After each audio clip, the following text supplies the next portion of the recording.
Now, NATO has been carrying out its largest ever anti-submarine exercise in the North Sea. It's seen as a response to increasing activity in the region by Russian submarines. The exercise, though, has also highlighted a gaping hole in Britain's defences, as our defence correspondent Jonathan Beale explains.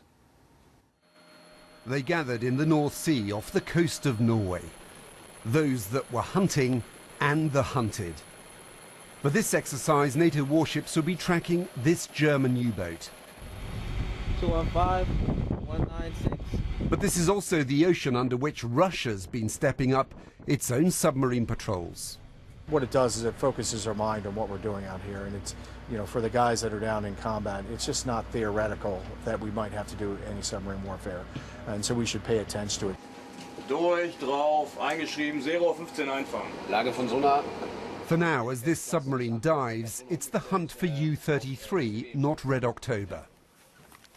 But over the past few months, there have been reports of Russian submarines operating off the coast of Scotland, Sweden and Finland, under this very ocean. And when they dive, often the first clue they're there is the brief sight of a periscope. As we sonar, request bearing clear of foul, 100. Back on the American warship, the crew used sonar and sensors to detect the unseen enemy. But it's not always easy to identify what lies beneath the waves. It's probably easier for them than it is for us. There have been instances where we've spotted submarines on this shore. So. Russian submarines, potentially? I'm not at liberty to talk about that, but in general, though, we're always on the lookout.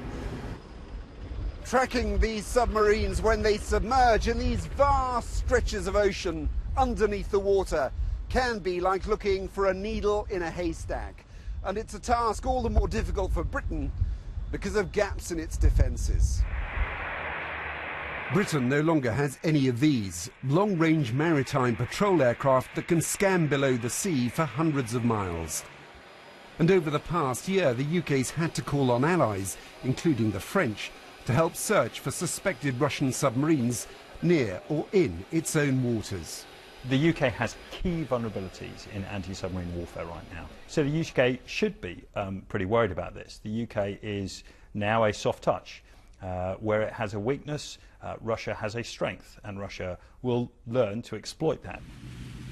While many NATO allies have been cutting their defence budgets, President Putin's been heavily investing in his. It's claimed the newest Russian submarines are the quietest in the world, and Britain's now having to rely on others to meet that threat. Jonathan Beale, BBC News in the North Sea.